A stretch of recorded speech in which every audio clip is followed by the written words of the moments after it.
The Zoom TV 24 nta n'umukunzi ugira oya ntago ndamubona numva ko yaba ari umukobwa untega amatwi akanyumva rimwe na rimwe tukajya inama ariko agasa nk'uworoha akemera ko muyobora njyewe sinzi uburyo niyumva nk'abandi bagabo bose hari ikintu tugira cyo kuba waba uri umuyobozi Imana nyine hari ukuntu yahaye abagabo ibaha ubutware ubundi umugabo yitwa umutware numva ko rero ako kantu kambamo sinzi ukuntu byaje ntabwo nigeze mpirwa mu rukundo kuko uyu munsi navuga ko niba nibuka neza naba narakundanye n'abakobwa bagera nko kuri 3 umukobwa umwe twatandukanye ambwiye yuko ngo dushwanye kubera ko ngo niyemera bamubwiye ko niyemera icyo kintu nzi tewe nuko ndeshya agoma nifuza ko nazazana umugore unsumba mbona ninjya gushaka umugore nzabanza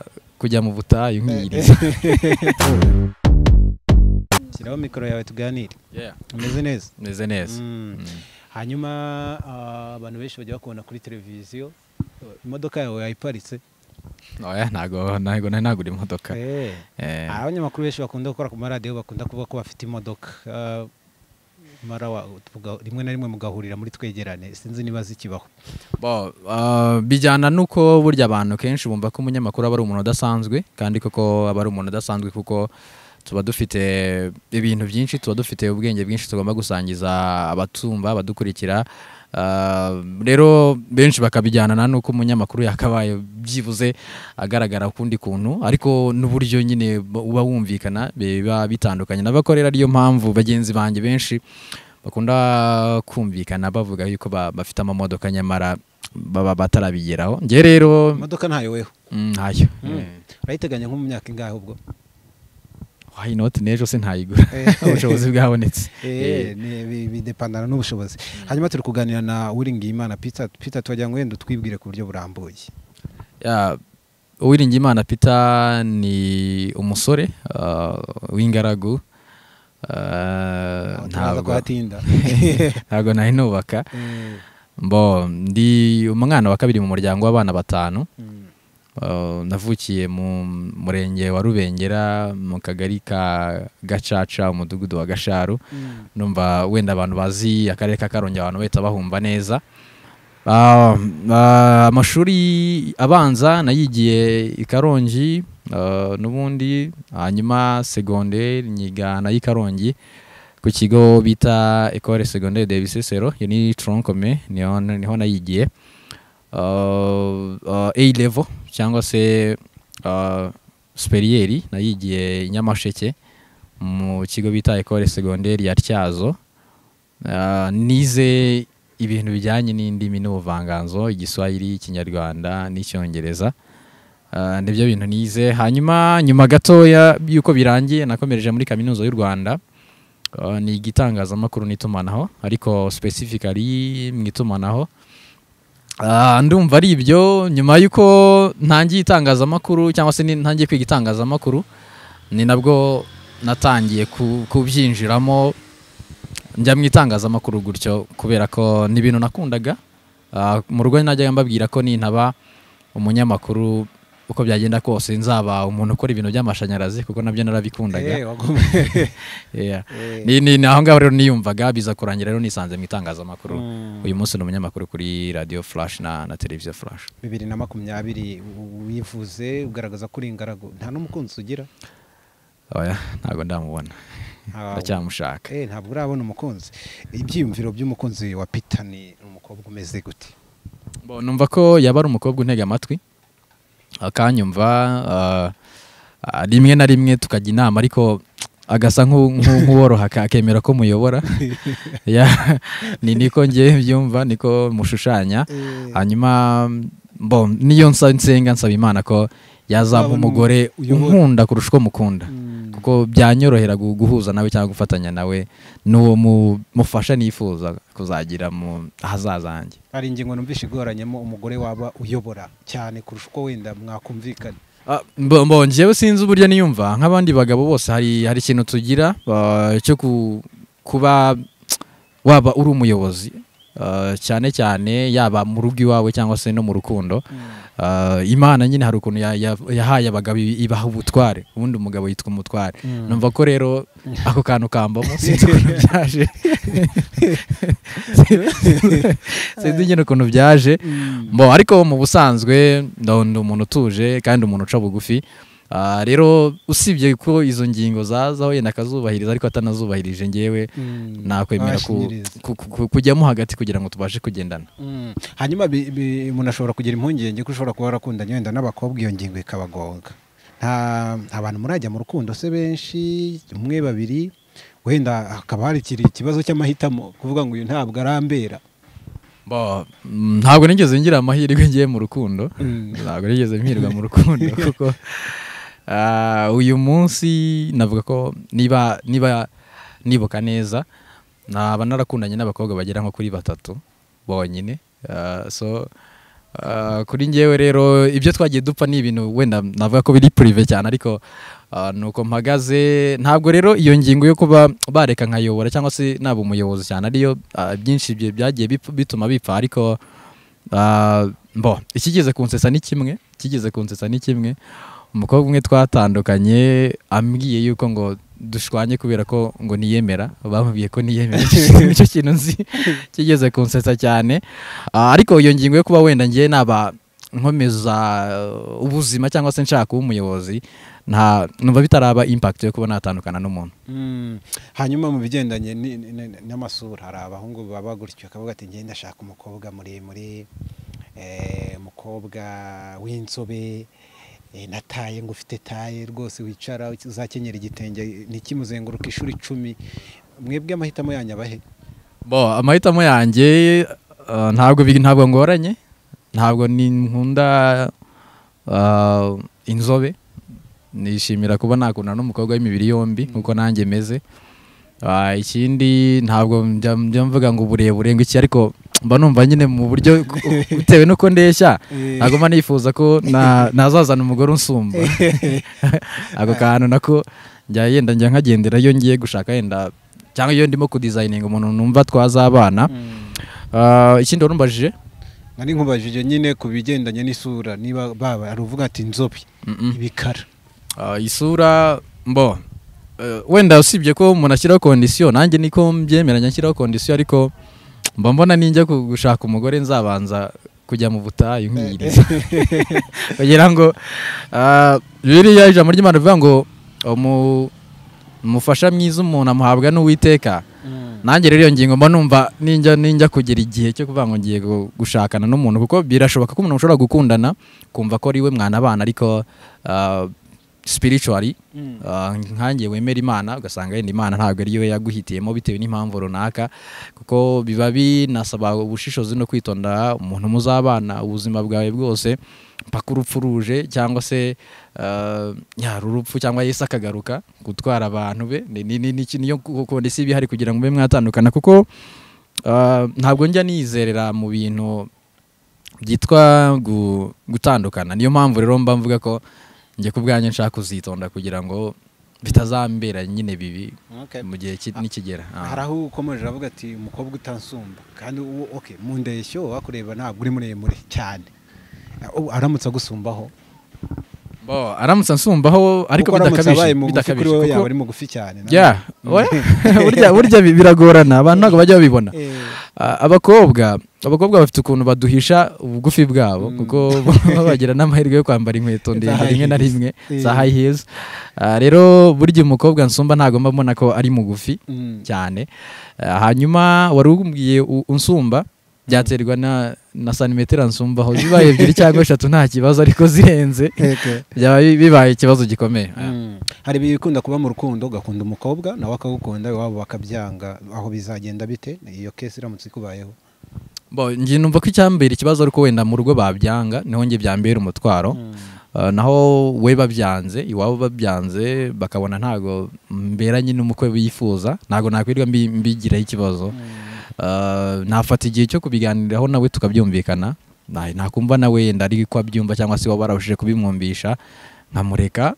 Ubwo mba mbona ko hari impamvu ije ituma atari we wenda nashakaga cyangwa se nanjye atari njye yashakaga ya hari byinshi bibaza uribana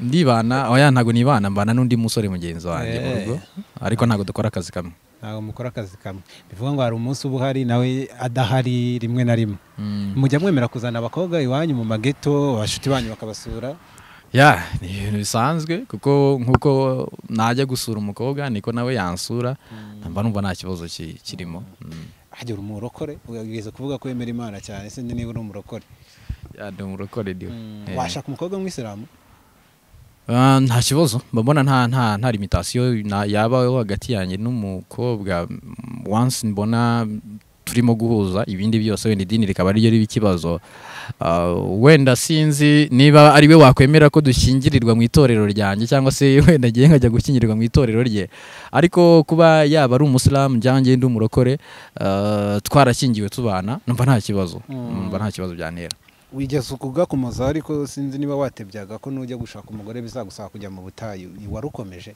I'm sure ntago ari ugutebya mbo ngendera kuri Bibiliya cyane akenshi nirefera kuri Bibiliya niyo mpamvu nabwiye ngo umugore mwiza umuntu amuhabwa n'Uwiteka ntabwo ngewe nkanjye nk'umuntu hari umugore nshaka ariko sinzi niba ari we Imana ishaka ko ngira kuko nemera ko kuba ndiho meze gutya ngana gutya uyu munsi Imana hari uruhare yabigizemo so niyo mpamvu rero navuze ngo ninjya no gushaka umugore nzabanza kureba niba ari Imana bivugaho kujya mu butayu sinzi njya numva abarokore ngo bagiye mu butayu ngo bitwa Kanyarira kujya mu hantu hari amahindu byakujyana ugiye gushaka umugore cyangwa wahura nawe mukaganira sinzi we numva byaterwa n'uburemere nabihaye kuko na Bibiliya yajyaga ibwira nako Imana yajyaga ibwira abantu ko bagomba kwibabaza bakajya ahantu bari bonyine bakaganira nayo so bitewe rero n'uburemere nabihaye bishobora wenda gutuma ngera aho hose kugira ngo nibabaze hanyuma ngira icyo nganira n'Imana ngira icyo mbwira cyangwa se igira amasezerano impa navuga ko rero biterwa n'uburyo umuntu icyifuzo afite yagihaye imbaraga nibyo bijya bituma abantu nyine usanga bagiye za Kanyarira bagiye za Gicumbi mu mashyamba abandi bakoze ubutayi bwo mu mazi ni ibintu nk'ibyo nyine urukundo reka wenda tunaruvaho nkubaze mu bakobwa batatu mwakundanye hari uwagusigiye igikomere hari umuntu mukundana akagusigira igikomere gituma cyangwa akagusigira akabanga gatuma buri gihe uhora umwibuka ku buryo ubona yazana guteranya n'umugore rimwe na rimwe uramutse warabonye undi igikomere ngiye kuri ngiye navuga cyaba ari nk'icyo namukoreye nkicuza ariko numva nta gikomere yaba buri wese muri bo yansigiye hanyuma kwibuka ibyo nibuka biba bihari ibintu wibukira ku muntu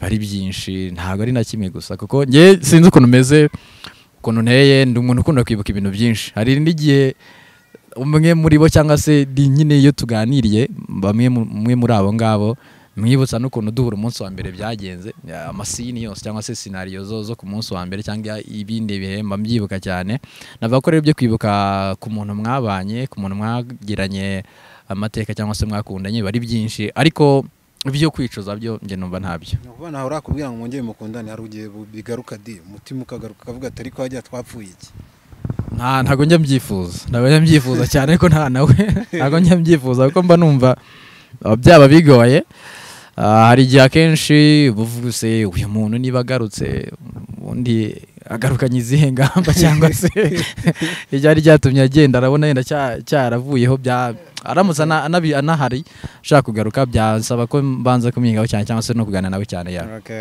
utubazo twacu twa nyuma TikTok Peter unywa inzoga ntabwo nywa inzoga nta nubwo wigeze uyigerageza nk'abasore ntabwo byabura kuba barayigerageje hari uburyo bayeho muri sosiyete cyangwa se ugendana n'inshuti mu bana ukabigerageza ariko nyuma nyine ukaza gusanga atari yo nzira ugomba kugenderamo cyangwa se ari byo bintu byawe washaka umukobwa uyinywa wenda atarabikubwiye ariko abyemera ayinywa dushobora gushakana ariko nkazayimukuraho nge cyangwa se wewe nakumva ko bikunda akazayivaho kuko urumva nge ntayinywa ntabwo byabura ko yenda yazajya mbangamira rimwe na rimwe, kandi nabikubwiye ngo ari umugore mudahuza ku kintu cyose cyangwa se hari utuntu tumwe biba bigoye, kandi uri umuntu uba wumva ari umuntu nyine muzamarana igihe cyawe cy'ubuzima busigaje. hari ingeso ibata umuntu kamwiziringaho pe, ni akahe kageso kakubase ku buryo uvuga ati bana ibi ni ibintu byanjye kabisa mu ndeke? Numva ntako kabisa, kandi numva ntareka shana, numva ntako. Honestly speaking, ntago burya ngiye mu buryo nteye, ntago nyamprefera kubeshya. Hari abantu tujya tugana wenda ngatebya bavuga ngo ikinyoma nakora ni ikinyoma mba mbona wenda cyanyiza ahantu bari bunsha umutwe, ariko ntago nyankunda kubeshya. Numva rero nta kageso mfite kanani ntako, mba numva nshobora kuba nakwikontorora mu bintu byose yani. Peter akunda iki yanga iki? Nkunda ukuri first of all, nicyo kintu nzi nkunda, ariko ntabwo nanone kuri kuza imbere y'Imana. Nkunda Imana mbere ya byose, nkunda ukuri, ngakunda n'abantu. Ukoresha imbuga nkoranyambaga? Yeah. Hari abakobwa bo kuri Instagram bakunda kuvugisha abatari bake, ni we ninde ukuvugisha cyane kuri Instagram? Ntago njya mbaho umwanya, ariko urumva hari n'ukuntu bakubwira ngo Shadibu ngo aratwika, gasaciga nyine nkajya kureba niba atwika. Ntabwo nyankunda kubiha umwanya bira bintu cyane by'abakobwa social media kuri Instagram n'ibiki, ariko jyaho nyine nanjye nkareba nk'abandi bose. Shadibu uramuzi nawe? Ndamuzi. Ni iki kidasanzwe kuri Shadibu wumva bavuga nawe wiboneye? Njye cyanjyanye njya kureba Shadibu, numvaga bavuga ngo ni umukobwa ufite ikibuno cyiza. So ndagiye rero gusacinga kugira ngo ndebe ko hari aho gitandukaniye n'ibindi, marigere ko ntanakibonye kuko amafoto nagerageje kureba yari yambaye, so ni icyo cyatumye njya kureba. Ariko ni n'umukobwa mwiza nyine, nabonye afite n'isura nziza. Ajyanywe n'ikibuno. Hanyuma tugana ku musozo, ufite role model wawe ninde, umwigiraho ibiki? Mu itangazamakuru ndamufite, ariko si n'umwe. Hari abagabo nka Rugimbana, hari abantu baba baradutanze mu mwuga, warakuze wumva abagabo nka Fidelica Jugiro Sebarinda, warumvise Rutamu, warumvise abagabo nka Jean Butoyi kuri televiziyo, uburyo yakoraga amakuru neza kuri televiziyo y'igihugu.